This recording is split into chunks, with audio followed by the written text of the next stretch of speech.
Bendiciones. Hoy tenemos un tema muy especial que lamentablemente la mayoría de nosotros como ente cristiano entendemos mal. Hoy estaremos ministrando bajo el tema ¿qué es la concupiscencia? ¿Alguna vez has sentido ese tirón interno casi magnético que te empuja a desear lo que sabes que no te conviene? Ese impulso repentino de enojarte sin razón, de codiciar lo ajeno, de buscar validación a toda costa o de rendirte al cansancio espiritual. La Biblia tiene un nombre preciso para esta realidad: concupiscencia. No es una palabra antigua para asustarte, es una llave. Escúchate bien, es una llave para entender por qué luchas y cómo dejar de ser esclavo de lo que sientes, porque nombrar lo que te mueve por dentro es el primer paso para recuperar el control de aquello que se perdió. Vamos bien, ¿verdad? Así que, bienvenidos. Concupiscencia. Suena complejo, ¿verdad? Pero en realidad es muy sencillo, hermano y hermana. Es la inclinación desordenada de nuestros deseos. Imagina una brújula. Cuando funciona bien, apunta al norte, pero si la acercas a un imán potente, la aguja se desvía. ¿Escuchó eso? No es que la brújula sea mala, es que algo externo está jalando su dirección. Así funcionan muchos de nuestros anhelos. La concupiscencia no es tu identidad. No eres un concupiscente, es una tendencia, una herida en tu brújula interna, y las tendencias con tiempo y guía se pueden recalibrar. De hecho, el deseo en sí mismo es un regalo. Dios nos creó con una capacidad de anhelar. El problema no es desear, el problema es desear sin dirección. La Biblia es radicalmente honesta sobre el origen de esta lucha. Pablo lo escribe en Romanos capítulo 5 versículo 12. Dice así: por tanto, como el pecado entró en el mundo por un hombre y por el pecado la muerte, así la muerte pasó a todos los hombres por cuanto todos pecaron. Note lo que dice el texto. El pecado entró, la muerte pasó y todos en algún momento hemos pecado. No dice que naciste con la culpa legal de otro en tu espalda. Dice que el pecado contaminó el aire que todos respiramos y que todos, tarde o temprano, elegimos inhalarlo. Es como vivir en una ciudad con el agua contaminada. No elegiste la contaminación, pero afecta tu salud. Y por eso Ezequiel 18, versículo 20, equilibra la balanza. El que pecare, ese morirá. El hijo no llevará la iniquidad del padre. Dios te ve a ti, tu corazón, tu decisión, tu respuesta. Pero la Biblia va más allá.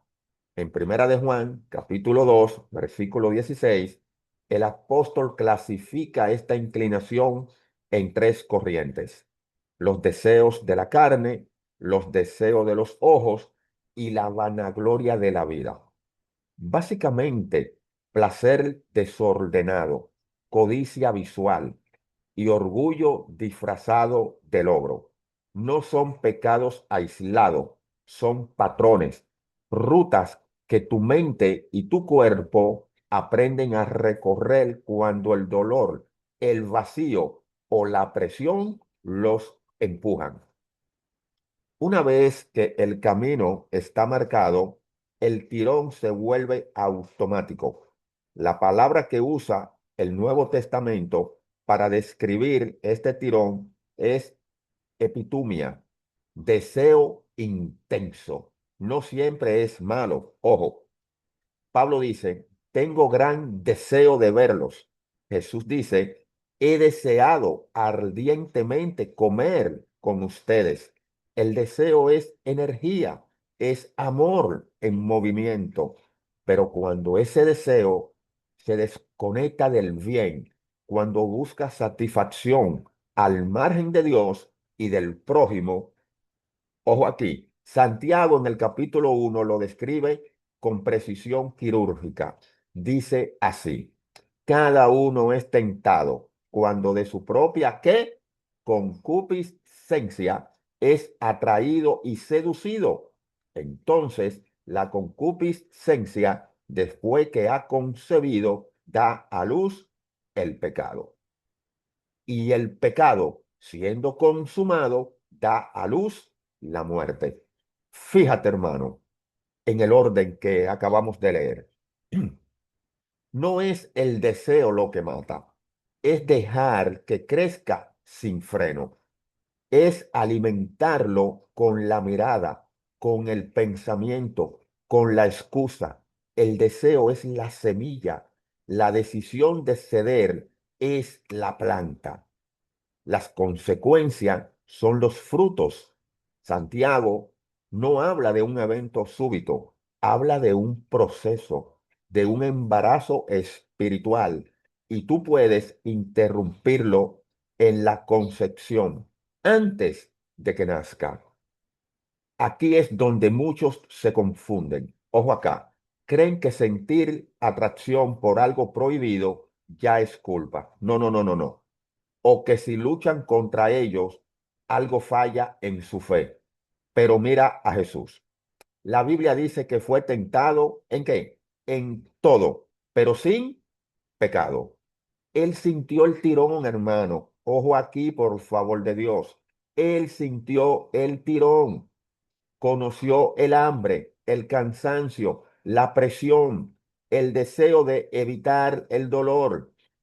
En Getsemaní, su alma estuvo angustiada hasta la muerte, hermano. Pidió que pasara el cáliz, pero añadió, no se haga mi voluntad, sino la tuya, Padre amado. Eso nos enseña una verdad liberadora. Sentir no te condena, responder sí te condena. La lucha interna no es señal de que eres hipócrita, es señal de que está despierto. Dios mío.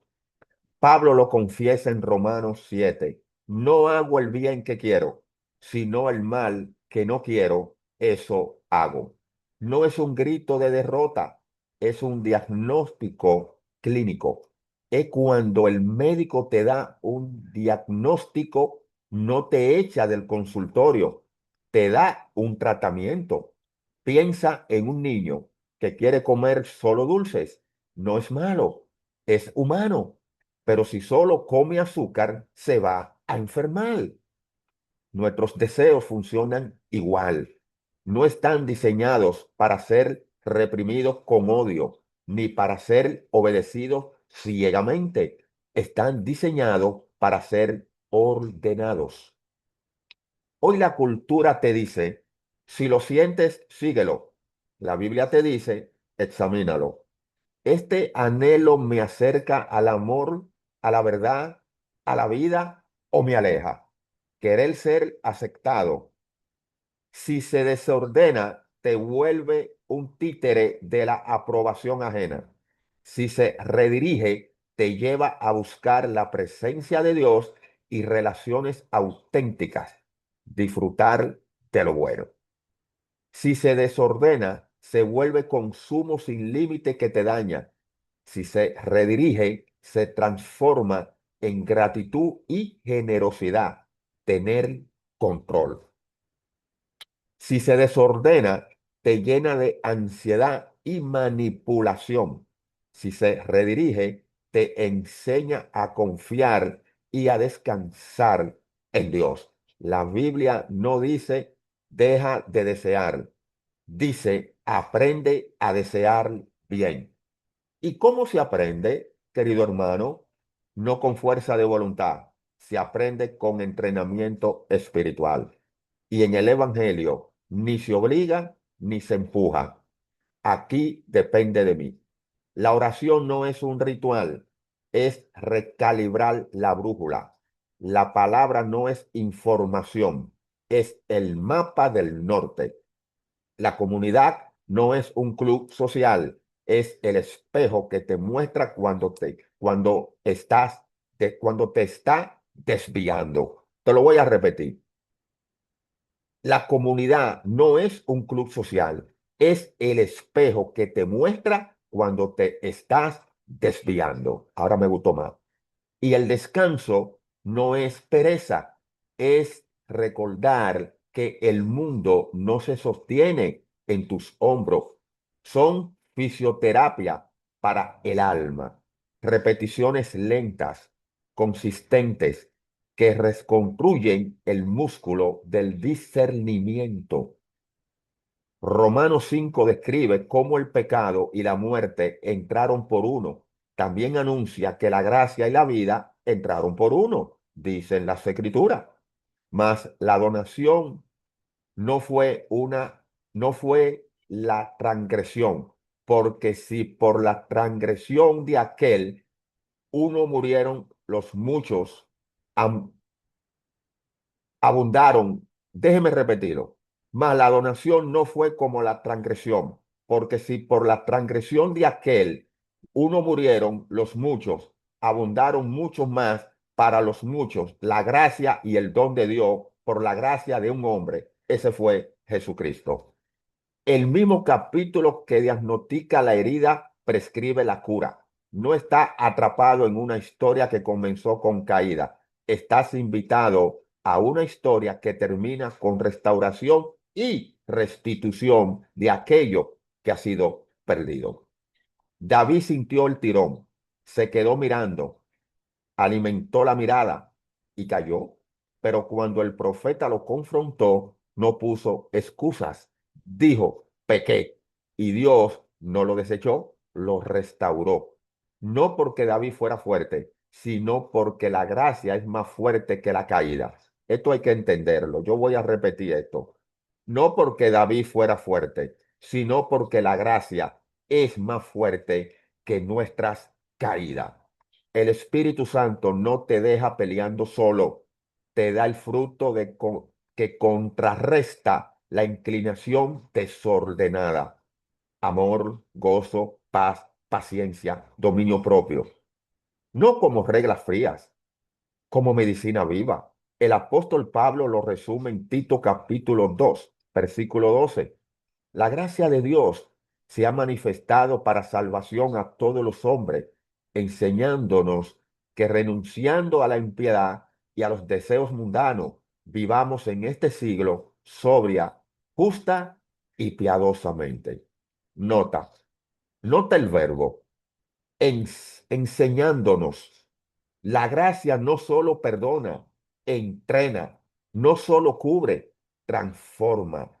Cada vez que eliges perdonar en lugar de guardar rencor, está entrenando tu brújula. Cada vez que cierra los ojos a lo que te envenena, está limpiando el cauce del río. Cada vez que dices, hoy no cedo, pero tampoco me condeno, está respirando la gracia que ya camina contigo. Hermano, vamos a esto. Y cuando caes, porque a veces caeremos, no corres a esconderte, corres a la cruz. Wow. Porque la vergüenza te aísla, la gracia te levanta. La concupiscencia no define tu futuro, tu respuesta a ella sí. Bueno, esto se puso serio. Y tu respuesta se fortalece cada vez que miras a Cristo, no como a un juez que espera tu fallo, sino como el segundo Adán que ya ganó la batalla y te ofrece su victoria. Él no te pide perfección instantánea, te pide pasos diarios. te pide que le entregues el timón, aunque el río siga bravo, porque él ya cruzó aguas más profundas por ti. Y él sabe para dónde va y por eso entiende que debe guiarte a ti también para llevarte al lugar que él sabe que tiene que estar. Si hoy sientes que tus deseos te jalan en direcciones opuestas, no te rindas, no te escondas. Tómate 3 segundos, respira y escribe en los comentarios, gracia que ordena. No como un ritual, no como un recordatorio, sino como un pacto contigo mismo y con Dios. Comparte esto con alguien, hermano, hermana, que lucha en silencio. Tú conoces gente que está luchando en silencio. Esta es tu oportunidad. Comparte esto con alguien que lucha en silencio y cree que está solo, porque la fe no es la ausencia de batalla. Ojo aquí, lo repito, la fe no es la ausencia de batalla, es la certeza de que hay alguien que ya venció y camina contigo en medio de tu batalla. Dios te bendiga.